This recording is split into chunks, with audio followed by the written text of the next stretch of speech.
everyone. I'm Dana Perino, along with Judge Janine Pirro, Harold Ford Jr., Jesse Waters, and Greg Gutfeld. It's 5 o'clock in New York City, and this is The Five.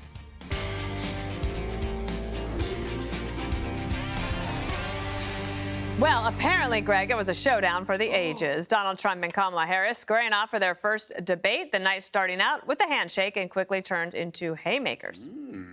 She doesn't have a plan. She copied Biden's plan, and it's like 4 sentences, like run, spot, run. She's going to my philosophy now. In fact, I was going to send her a MAGA hat. During the course of his rallies, he talks about fictional characters like Hannibal Lecter. He will talk about windmills cause cancer. And what you will also notice is that people start leaving his rallies early out of exhaustion and boredom. Wait a minute. I'm talking now.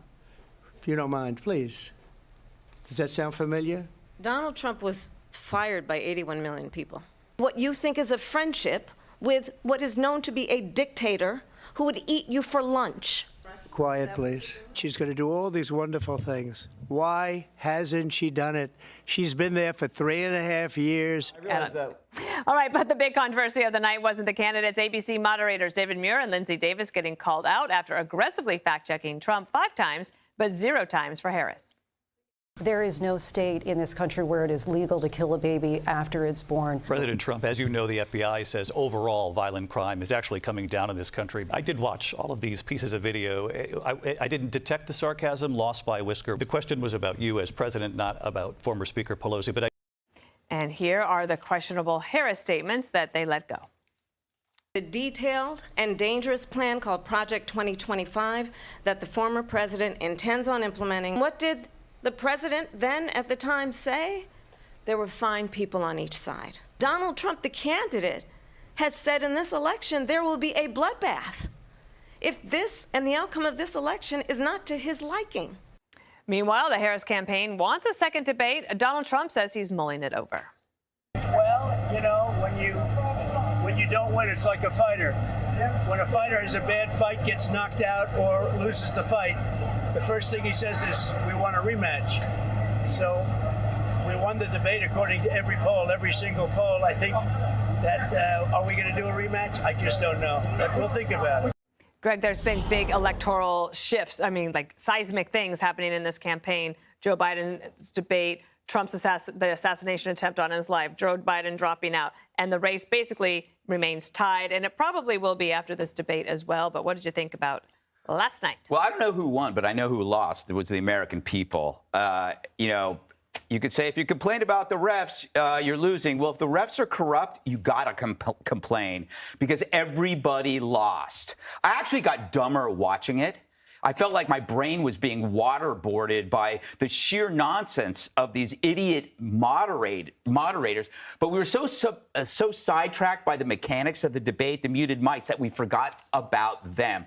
I honestly don't know how anyone can decide who won the debate. That's like trying to guess the price of a painting that you suspect is a forgery.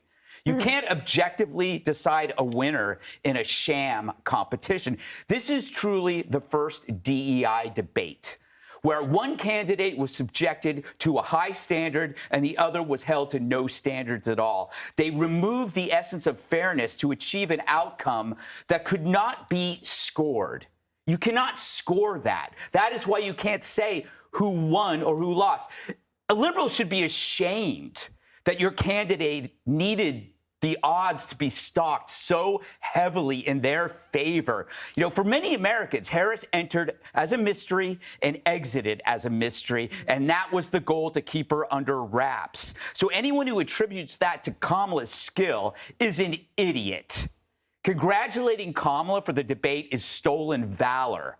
You should be congratulating David Muir and Lindsay Davis, who did the heavy lifting. And so calling that a debate is disinformation. That's like me going into a bar with Tyrus and inciting a brawl and then later taking credit for all the broken jaws. You know, it's just, and by the way, you're going to say, oh, how do you know that it's a sham? Kamala confidently and casually unloaded all the hoaxes. The Fine People hoax, the bloodbath, Project 2025, the abortion ban, these things have all been debunked.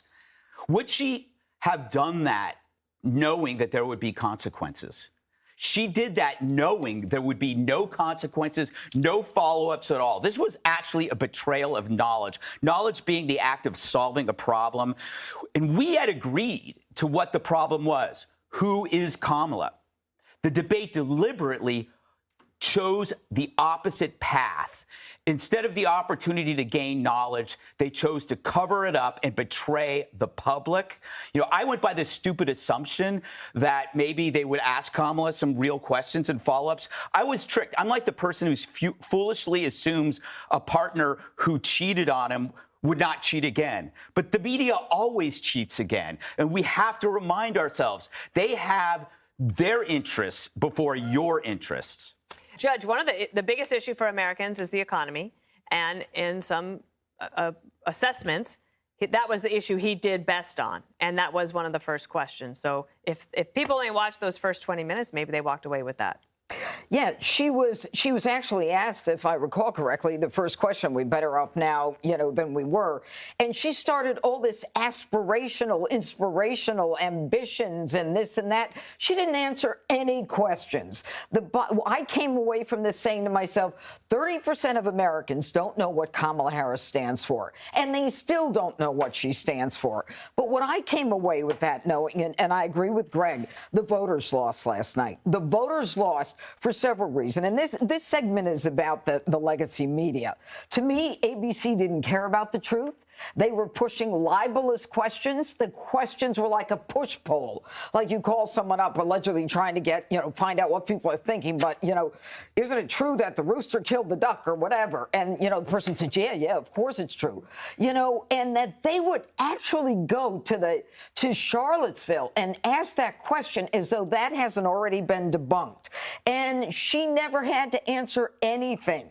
And the major networks sanctioned these lies as if they were truths. And that is how the network and the legacy media put the final nail in the coffin. Donald Trump told us about fake news. Last night was the end of the legacy media. And if I were ever to do a debate again, I would not do it on the legacy media. We were fooled by CNN. CNN just kind of sat there. But you know why? You know why it was level with CNN? Because CNN was complicit with the Dems. They wanted Joe Biden out. So it was a fair debate. This was, we got to take Kamala's side. We got to make like January 6th. Every time she lied, they would not fact check her. She says 140 police officers were injured and some died on January 6th. What police officer died on January 6th? Ashley Babbitt died on January 6th. And then they go on and on and on. And third-term abortion. She wouldn't answer the question. They didn't push for an answer. And, I got to say one more thing. Who the hell do they think they are fact-checking? When David Muir says, well, I didn't get that, what was it, the impression on the whisker, won by a whisker? What was that term that he used? He said, I didn't interpret it that way. We're not asking you for your interpretation of what Donald Trump said. And finally, ABC News claimed that Trump was wrong when Trump said crime is going up. They said, no, crime is going down. They're wrong. They lied. And I'll tell you why. Because the FBI has made it clear that 30% of the police departments, including New York City and Los Angeles, did not respond to their request about crime. I have the stat right here. So they pushed lies. They defamed the president to push Kamala, who answered no question and was the queen of theatrics. Go, Jesse, go. Run, spot, run. My favorite line. That was my favorite line of the night. That was one of mine. It was the first laugh. It might have been the only laugh. I like the other one. Abdul. I said, Abdul, if there's a problem. We sent the pictures of his house to him. Yeah. All right, so Trump wasn't perfect, but Kamala didn't take advantage of it. Trump was emotional, he was undisciplined, but he still delivered powerful messages on the core issues that voters care about. Kamala Harris was very well prepared. She was very composed. But at the end of the debate, the voters had no idea what her policies are. So her whole strategy was to distract by mocking Donald Trump so she didn't have to talk about her record or her policies. She wasted a huge moment to be able to tell 67 million people what she stands for. All she did was say, don't vote for Trump instead of vote for me. The media loved it because they just like watching Trump get teased. But if you're an undecided voter, how did Kamala Harris explain what she's going to do to help you get a house or help you secure the border? She didn't do it. Trump missed a huge opportunity to define her. He said it a few times, but he could have been a lot more precise and beat that drum harder. He did tire to Biden. My favorite line was, what are you talking about? Go to D.C., wake Joe up at 4 in the afternoon, get him to close the border. Yep. That's all he needed to do. And the signature moments that you see on the internet after this, she didn't have any. She didn't have any. Trump had them all. And that's what's going to reverberate. She whiffed at the first question.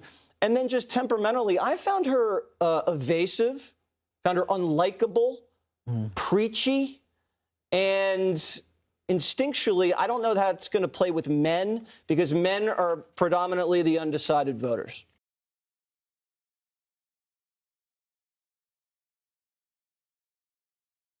Squaring off. Squaring off.